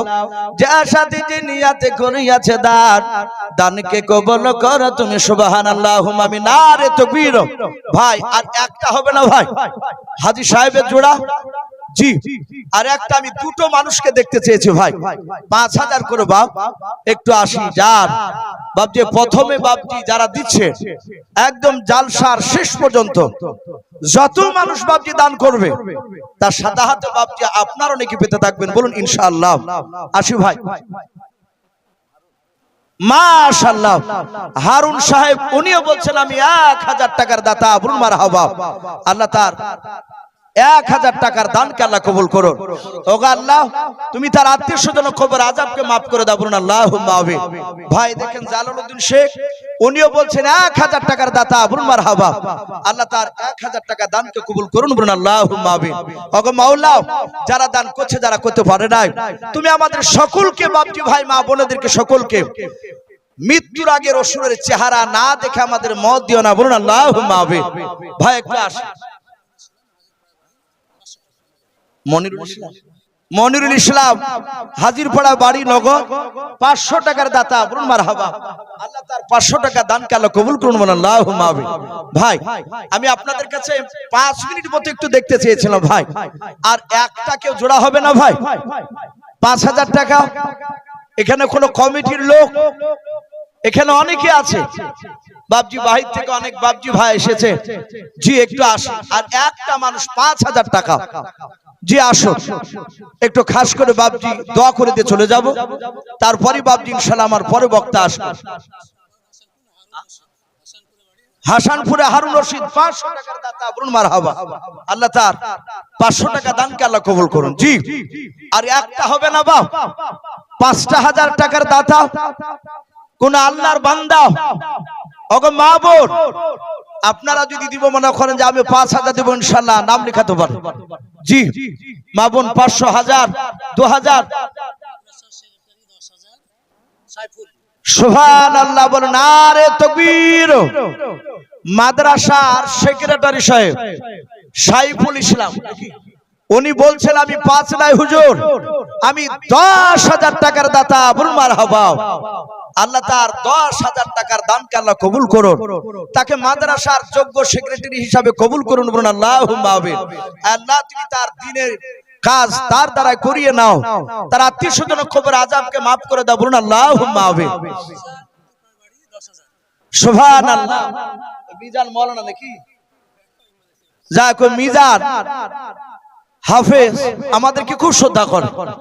ওই আপনাদের ওই হাসানপুরে আপনার টালির সব দোকান টোকান আছে, সে মিজান উনিও বলছেন আমি ১০,০০০ টাকার দাতা। বলুন মারহাবা। বলেন আরে তাকবীর। আল্লাহ তার ১০,০০০ টাকা দানকে আল্লাহ কবুল করে নিও। ওগো মাওলা তুমি তার আত্মীয়স্বজন কবর আযাবকে maaf করে দাও। ওগো মাওলা তুমি তাকে হায়াতে তয়্যিবা সিহাতে কুল্লিয়া দান করো। আয় আল্লাহ ৫,০০০ ১০,০০০ করে যে সব তোমার বান্দারা দান করেছে তাদের সকলের রুজির আজকের বরকত দাও। বলুন আল্লাহুম্মা আমিন। আল্লাহুম্মা আমিন। ভাই ১০,০০০ হয়েছে বাপজি দুটো, আমি কিন্তু ৫,০০০ দেখতে চেয়েছিলাম, আর একটা হয়েছে আর একটা হবে না ভাই ৫,০০০। টনিক শেখ 1050 টাকা বলুন মারহাবা। আল্লাহ তার 1050 টাকা দানকে আল্লাহ কবুল করুন, তার আত্মীয় স্বজন কবর আযাবকে মাফ করুন বলুন আল্লাহুম্মা আমিন। আর একজন বেলামিতে 200 টাকা দিয়েছেন, আল্লাহ তার দানকে কবুল করুন। আল্লাহ তুমি তাকে হায়াতে তয়্যিবা সিহাতে কুল্লিয়া দান করুন আমিন। আর একজন 200 দান, আল্লাহ তাদের সকলের দানকে আল্লাহ কবুল করুন। আল্লাহ তুমি তাদের উজরাজকে বরকত দিন বলুন আল্লাহুম্মা আমিন। ভাই একটু তাড়াতাড়ি আসো ভাই, আর কি হবে না ভাই? আর একটা আল্লাহর বান্দা কেউ নাই 5,000 টাকার দাতা? জি একটু তাড়াতাড়ি আসেন।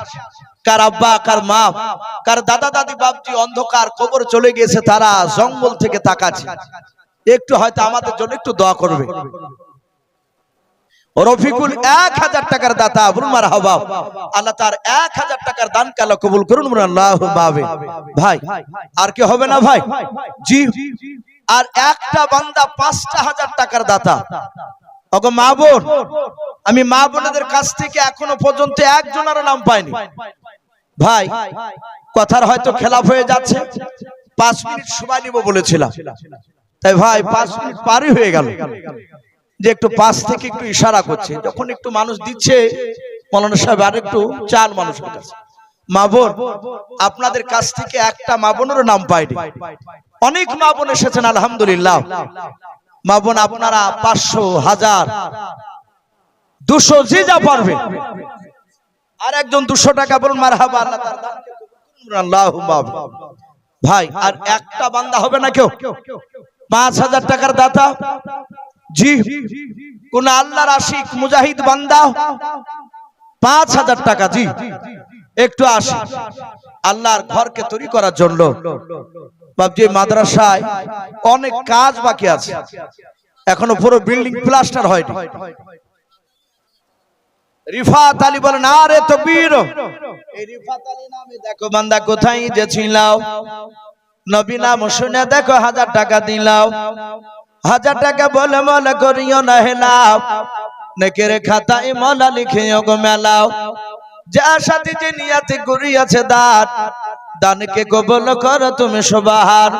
অগবারি দোয়া করি অগবাগবারি মিজানেতে নেকির পানা করে দিও ভাই আল্লাহুম্মা আমিন। নারে তাকবীর। ভাই আসি ভাই। এ সোনারুদ্দি নামে দেখো ভাই আমার কোথায় যে ছিল, শেষের বেলা এসে দেখো 500 টাকা দিলাম। যে আশাতে যে নিয়াতে 500 টাকা করিয়াছে দান, দানকে কবুল করো তুমি সুবহান। অগবারি দোয়া করি অগ পাকড়া বানাও, জান্নাতে খেলায়ও তুমি আঙ্গুর বেদানা আল্লাহুম্মা আমিন। ভাই যাই হোক আমি আর লম্বা চড়া করবো না ভাই, আমি প্রথমেই বলেছি আমাকে আদায়ের চাপ দেয়নি, আদায় আমার পরে আসবেন বক্তা আমার ভাই জানিস আদায় করবে। বাবজি বেশ কিছু কথা আপনাদের কাছে আমি আলোচনা করেছি ভাই। রসুলের কথা বলতে গিয়ে হয়তো যদি আবেগে বাবজি কোনো আঘাতজনক কথা যদি বেরিয়ে যায়, ছেলে হিসাবে আপনাদের কাছে ক্ষমা চাই। আমিও আপনাদেরকে দোয়া করব, আপনারা আমার জন্য দোয়া করবে। আল্লাহ রাব্বুল আলামিন বক্তা শ্রোতা সকলকেই জানো কোরআন এবং সুন্নাত অনুযায়ী আল্লাহ আমাদেরকে চলার তৌফিক দান করুন বলুন আল্লাহুম্মা আমিন। আল্লাহুম্মা আমিন। হ্যাঁ ভাই তো যাই হোক এখনই আজান হবে, তারপরে সাতাহাতি নামাজ হবে। যাদের ওযু নাই ভাই তার আগে ওযু করে আসুন। এ বলে আমার বক্তব্য শেষ করলাম। আখিরি দাওয়ানা আনিল হামদুলিল্লাহি রাব্বিল আলামিন। আসসালামু আলাইকুম ওয়া রাহমাতুল্লাহি ওয়া বারাকাতুহু। শের আলী 1000 টাকা, আল্লাহ তার দানকে কবুল করুন। আমাদের এক্ষুনি আজান হবে, আজানের পরে পরে নামাজ হবে। আমরা সকালে ওযু করে স্টেজে চলে আসি, স্টেজে নামাজ হবে, আমরা ওযু করে তাড়াতাড়ি চলে আসি এখানে। ওয়াজ শোনা এবং তার প্রতি আমল করার চেষ্টা আমাদের করতে হবে। এতক্ষণ আমরা শুনলাম।